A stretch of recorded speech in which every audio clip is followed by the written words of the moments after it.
Hello friends, welcome back to my channel. আপনাদের প্রত্যেককে স্বাগত জানিয়ে আবার চলে এসেছি আমি বাপি আপনাদের কাছে। আজকে আমি আপনাদের সামনে একটা ভিডিও নিয়ে এসেছি, সেটা হচ্ছে হোলির কয়েকদিন আগে আমার শালাবাবু এসেছেন, সেই ভিডিওটা দেখাবো। তারপরে আমার ছেলের বসন্ত উৎসবের সময় স্কুলে নিয়ে গেছিলাম, সেই ভিডিওটাও দেখাবো। আর আমাদের পাড়া দাদা আমাকে রং মাখাতে এসছে, সেই ভিডিওটাও দেখাবো। তো সঙ্গে থাকুন, দেখতে থাকুন। কেমন? আমার মেয়ে দীঘাতে গেছে আমার বোনের সঙ্গে বেড়াতে, তো আজকে আমি মেয়েকে আনতে যাচ্ছি।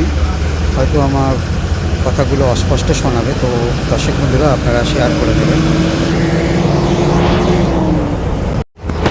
আমি এই মুহূর্তে বাসে বসেই রেকর্ডিং করছি, তো প্লিজ আপনারা একটু মানিয়ে নেবেন। হ্যাঁ,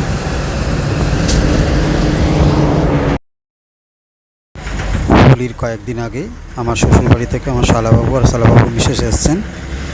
তো ওনারা ফ্রেশ হয়ে ছাদের ওপরে চলে এসছে গল্প করতে, সঙ্গে আমার মিসেসও রয়েছে। বেশ ভালোই জমে উঠেছে ওদের গল্প। ওনারা কোনোদিনও এর আগে আমাদের বাড়িতে আসেননি, এই প্রথম আসলো। আমার বিয়ে হয়ে গেছে প্রায় 16 বছর। 16 বছর পরে আসা মানেই বুঝতেই পারছেন আমাদের মধ্যে কতটা আনন্দ লাগছে। শুধু আমাদের মধ্যে নয়, ওদের মধ্যেও খুব আনন্দ হচ্ছে।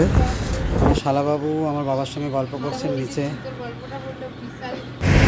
গল্প করতে করতে অনেক বেলাও হয়ে এসছে, লাঞ্চের সময় হয়ে এসছে। এবার আমরা সবাই মিলে খেতে বসবো।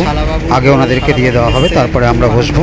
আমাদের খুব মজা হচ্ছে। সন্ধেবেলা আমার শালাবাবুকে নিয়ে যাব, আমাদের ওখানে একটা বিপত্তারিণী চণ্ডীবাড়ি আছে, সেই বিপত্তারিণী চণ্ডীবাড়িতে নিয়ে যাব।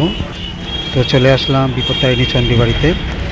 আমার মিসেসও আসতেন এবং আমার শালাবাবু বউও আসতেন, তো ওনারা আসতে পারেননি। আমার মিসেসের যেহেতু অসুবিধা আছে, সেই জন্য উনিও আসতে পারেননি, তাই আমরাই চলে আসলাম দুজনে মিলে। দর্শক বন্ধুরা, কিছুক্ষণ আগে আমি আপনাদের বলেছি আমি আমার মেয়েকে আনতে যাচ্ছি দীঘা থেকে। তো আমি এই মুহূর্তে বাসে রয়েছি, বাসে বসে বসে আমি ভয়েস রেকর্ডগুলো করছি।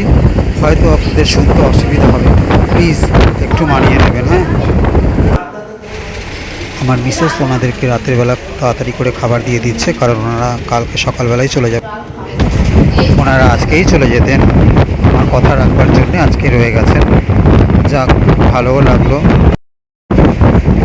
এই কথা রাখার ব্যাপারটা কিন্তু সবাই জানে না। ওনারা রেডি হয়ে গেছেন, চলে যাবে। প্রত্যেকের মন খারাপ লাগছে বাড়িতে। চলে যাবেন, তো আমি ওনাদেরকে স্টেশনে এগিয়ে দিতে এসেছি। আমিও যাব ওনাদের সঙ্গে শিয়ালদহ পর্যন্ত। ট্রেন চলে এসছে, ট্রেনে এখন উঠে পড়ব। আমরা এখন চলে এসেছি শিয়ালদহ নর্থ স্টেশনে। 10 নম্বর প্ল্যাটফর্ম থেকে ট্রেন ছাড়বে। চলে আসলাম ছেলের স্কুলে। ছেলের স্কুলে আজকে বসন্ত উৎসব। স্কুলের বসন্ত উৎসবের অনুষ্ঠানটি আপনাদের দেখাতে পারলাম না, ভিডিওটা বড় হয়ে যাবে। স্কুলের বসন্ত উৎসব মানে শুধু অনুষ্ঠান নয়, তার সঙ্গে রয়েছে ছাত্রছাত্রীদের মধ্যে রং মাখামাখি। অসাধারণ এই দৃশ্য।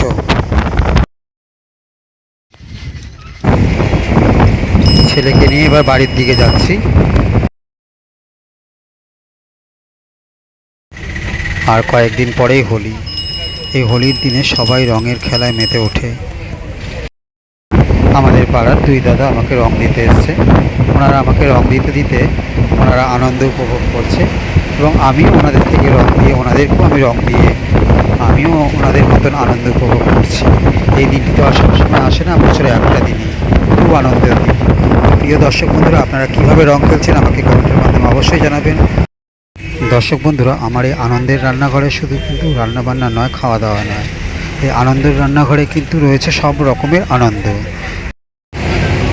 আজকের আমার এই ভিডিওতে যেই আনন্দের দিনগুলো আপনারা দেখলেন, কেমন লাগলো আপনাদের কাছে? নিশ্চয়ই ভালো লেগেছে। আজকের মতো তাহলে আসি, আবার আসবো আপনাদের সামনে আরও নতুন নতুন ভিডিও নিয়ে।